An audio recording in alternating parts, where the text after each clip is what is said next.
మీ business ఏదైనా మీ ఊర్లో promotion చేయాలంటే అది సుమన్ టీవీతోనే సాధ్యం. ఇప్పుడే సంప్రదించండి. మా పిల్లని సంపేషిండు సంపబెట్టని వాడే సంపేషిండు.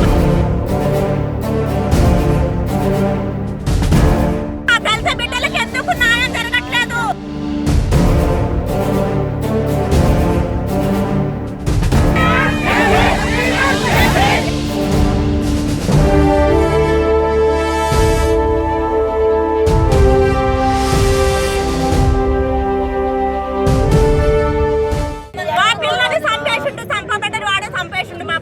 మాకు ఆ దళిత బిడ్డలకు ఎందుకు న్యాయం జరగట్లేదు?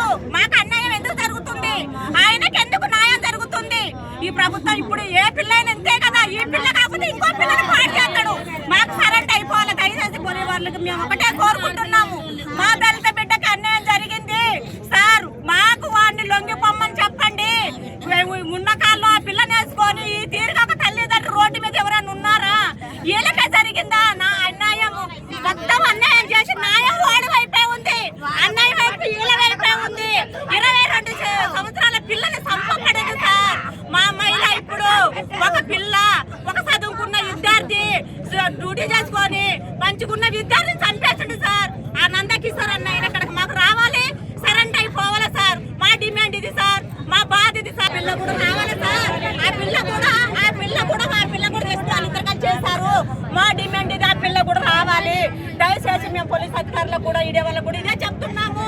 మా పిల్ల చంపబడింది సార్, సరిపోలేదు. దళిత బిడ్డలకే అన్యాయం జరుగుతుందా? న్యాయం లేదా? ఇక ఈ ప్రభుత్వాలు పట్టించుకోవా? ఎందుకు సార్ ఇంత బాధ? తల్లిదండ్రులకు ఎందుకు ఇంత కోస?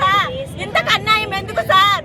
మేము అదే బాధపడుతున్నాం సార్. మా గుండెలు వచ్చిన బాధలు, ఒక దళిత బిడ్డకు వచ్చిన బాధ ఇది. మేము అన్యాయంగా మాట్లాడలేదు సార్, న్యాయంగా మాట్లాడుతున్నాం. మా బిడ్డకు అన్యాయం జరిగింది. అంతకు ముందు నుంచి చేసుకుంటున్నారని తెలుసు, కానీ నాకు తెలిసి అయితే 5 నెలలు అవుతుంది. ఆయన నాకు నిన్న ఫోన్ చేసిండు, మొన్న ఫోన్ చేసి, టైం అంత గుర్తులేదు. ఫోన్ చేసి ఆయన అన్నాడుగా మీ అక్క చికాకు చేస్తుందంట, హాస్టల్లో చచ్చిపోతా అంటుందంట అనేసి చెప్పిండు. మా అక్క ఎందుకు అట్లా అంటది? మా అక్క ఏమట్లా చేయదు. నేను మా అక్కతో మాట్లాడితే ఫోన్ చేశాను, ఆయనకు ఫోన్ కట్ చేసిండు. నేను కట్ చేసిన తర్వాత మా అక్కకి చేసింది. నేను 4-5 సార్లు చేసిన ఎవ్వరు ఎత్తట్లే ఫోన్.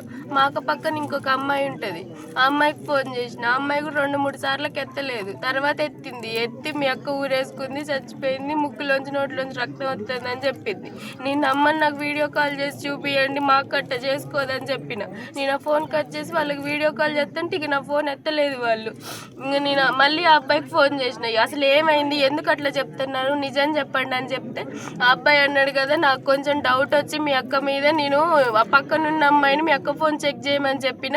ఆ అమ్మాయి చెక్ చేసి నాకు ఫోటోలు పెడతా ఉంటే అది మీ అక్క చూసింది అని చెప్పిండు. ఇంకా నేను ఫోన్ కట్ చేసి నాన్నోళ్ళు బయటికి వెళ్తే నాన్నోళ్ళకి ఫోన్ చేసి చెప్పిన. ఇక అప్పటి నుంచి ఆ అబ్బాయి అసలు ఫోన్ స్విచ్ ఆఫ్ చేసుకున్నాడు. నాకు ఒక మెసేజ్ చేసిండు, ఇది నేను నిన్నది నిజమేనా అనేసి. ఇక తర్వాత నుంచి ఏ మెసేజ్ చేయలేదు, నాకు ఏం అడగలేదు నన్ను. ఆ అమ్మాయి కూడా మేము ఎన్నిసార్లు ఫోన్ చేసినా లిఫ్ట్ చేయట్లేదు. హైదరాబాద్ హాస్టల్లో అమ్మాయిని దాచిపెడుతున్నారు. మా అమ్మలు పోయి అడిగినా కానీ ఆ అమ్మాయి ఏం చెప్పట్లేదు. పోలీస్ స్టేషన్కి పోయి ఫ్యామిలీ ప్రాబ్లమ్స్ వల్ల చనిపోయిందని చెప్తున్నారు మా అక్క.